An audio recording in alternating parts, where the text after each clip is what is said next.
All right, this is my follow-up video for after all this treatment that I've had. So I had 31 or 32 radiation treatments, and my last treatment was on October 3rd, and that was about, it's November 18th right now. It was about 46 days ago, and I feel about 95% better than I did right after treatment. So I think I started this, which is crazy. I started this journey sometime in May, and that was with me meeting my regular doctor. And because my voice, I lost my voice, or I was losing my voice. It was really weird. It was hard to talk. And I went to him, and he's like, yeah, I don't know, go see the ENT. So I went to ENT. ENT sent me home and said, try steroids. It'll probably fix it, and come back if it doesn't. So I ended up having to go back. And he's like, all right, well, I think this might be cancerous. We got to go do a biopsy. So I went and did surgery. It was like a couple hours. I had to go under, and they put me out, and they did the surgery, and they confirmed that yes, it was cancer. And then I ended up doing treatments for the radiation. I didn't do chemo. I just did radiation because they caught it kind of early on for me.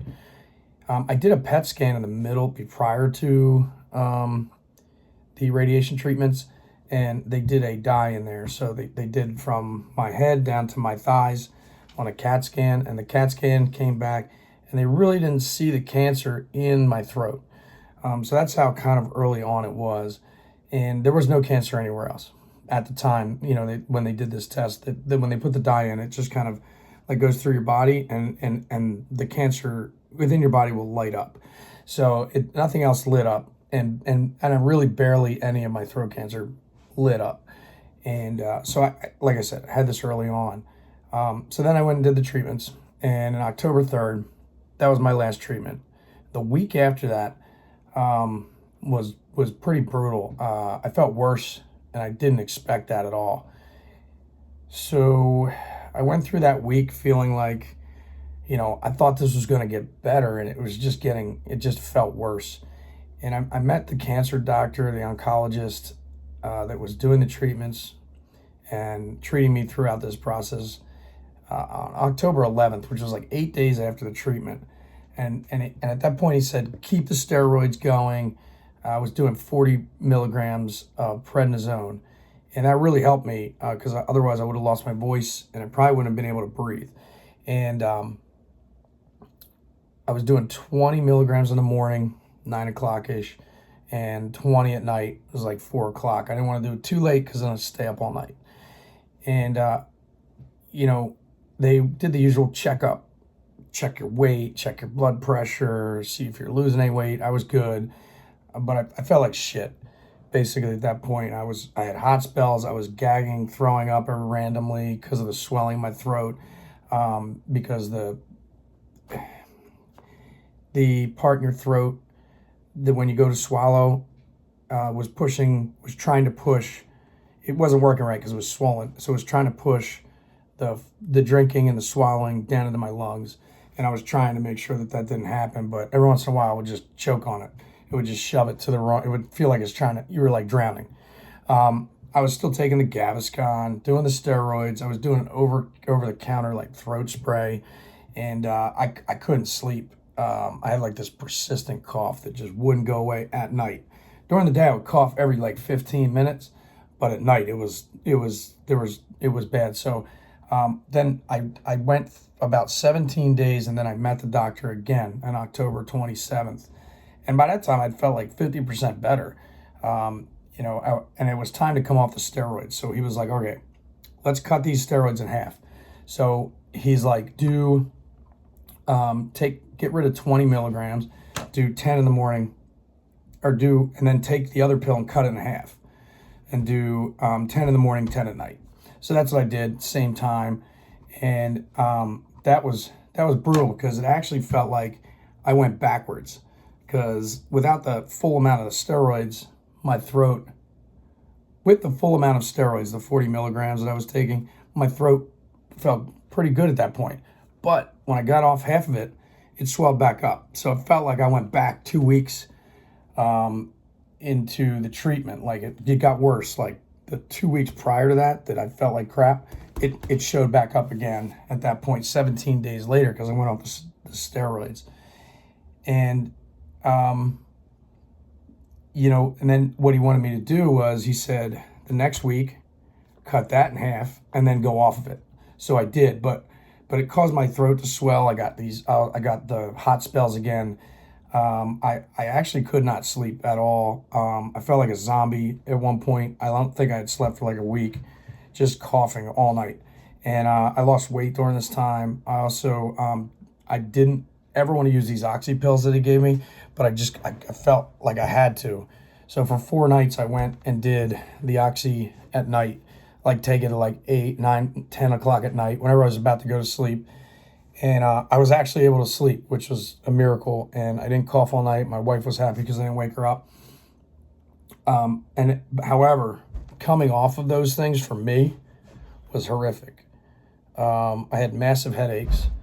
My hands were shaking. I really couldn't. It was really weird. And I wasn't able to sleep for like 4. I was able to sleep for like 4 nights. So I hope to never have to take that crap again. I never will if I don't have to. But that was the worst coming off of that. It was almost like a drug addict, like coming off of it, I guess. Or like the shakes, and I was hot and I couldn't really function. But at least I was able to sleep for 4 nights, which was the problem.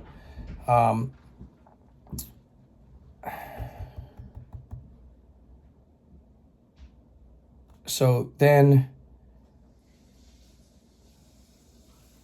I had set up an appointment to go see my ENT again.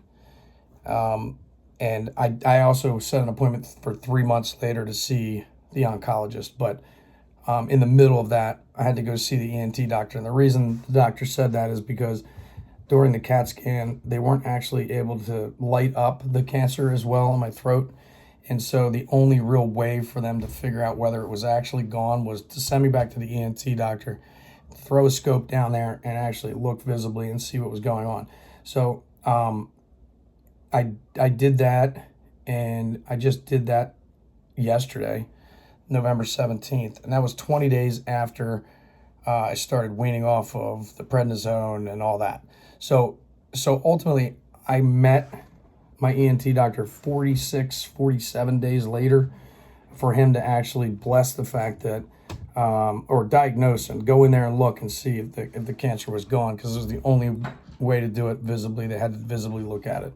So then they did the scope, and like luckily they blessed the fact that there's no cancer in there. So I'm diagnosed cancer-free for the throat cancer. And that was 46 days later after the last treatment. And so there it is. I guess I can do another video at some point and, see how I do a year later. But ultimately, the worst part, in my opinion, and the most surprising was the fact that it took so long for me to recover after the fact. And I think it's crazy. It's like it was this whole ordeal was 7 months from when I went to my doctor until now. And so it took a big portion of my year up, but at least I'm on cancer. So I know a lot of people were asking or sending messages and asking questions, and continue to do that. I'll continue to answer all of them. So I'll look in the comments and I try to answer anything I can. But like I said, this is my journey. This is other people that I've talked to have had much worse responses or journeys than I have. And, they've gone and had to do tubes and feeding tubes and breathing tubes and that kind of stuff just because of the amount of cancer that they had removed or the surgeries they had prior to that. Some people are doing the radiation with chemotherapy. I did not have to do that, luckily. So my case is probably best case scenario. caught it early, don't need chemo, didn't need any of those things to help me breathe or eat. And so this can, if someone has similar to my cancer and it's early on, this is what you're going to expect. Obviously, everybody's different. Everyone's pain tolerance is different, but this was mine. So it's over, cancer-free. And if you got questions, put them in the comments.